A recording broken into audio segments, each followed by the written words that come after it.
મિત્રો, નવરાત્રિ એ માત્ર તહેવાર નથી, એ તો આપણા સંસ્કૃતિનો જીવંત ઉત્સવ છે। દરેક વર્ષની જેમ આ વર્ષે પણ ગરબાનું મેદાન રંગીન દીવડાઓથી ઝળહળી રહ્યું છે અને દરેક યુવતી અને યુવક પોતાના અંદાજથી નૃત્ય કરી રહ્યા છે।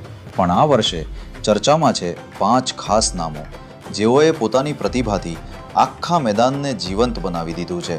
સૌપ્રથમ નામ છે આરતી રાજપૂત।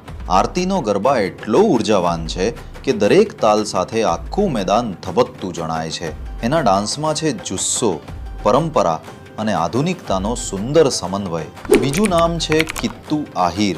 કિત્તુની સ્ટેપ્સ જોઈને દરેકને લાગે છે કે સંગીત એની અંદરથી જ વહે છે। એના નૃત્યમાં લવચિકતા છે અને એની ઉર્જા મેદાનના દરેક ખૂણામાં ફેલાઈ જાય છે।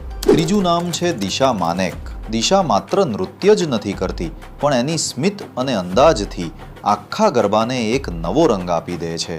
એની હાજરીથી દર્શકોના દિલમાં ખુશીના દીવા પ્રગટે છે।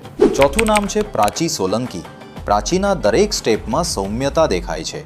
એના ગરબા એટલો આકર્ષણ છે કે આંખો આપોઆપ એની તરફ ખેંચાઈ જાય છે।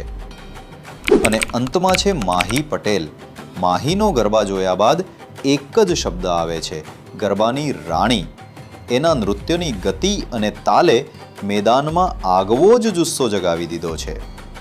મિત્રો, આ પાંચેય યુવતીઓએ સાબિત કરી દીધું છે કે ગરબા માત્ર સંગીત પર થતો નૃત્ય નથી, પણ એ એક આનંદનો ઝરણો છે, એ એક પરંપરાનો ઉત્સવ છે અને એ એકતાનો સંદેશ છે। તો મિત્રો, તમારું શું માનવું છે? આ પાંચેયમાંથી કઈ યુવતીના ગરબા તમને સૌથી વધુ ગમ્યા? તમારો જવાબ કોમેન્ટમાં જરૂર લખજો અને આ વિડીયો શેર કરીને આ પ્રતિભાશાળી કલાકારોને આપો તમારો પ્રેમ અને આશીર્વાદ।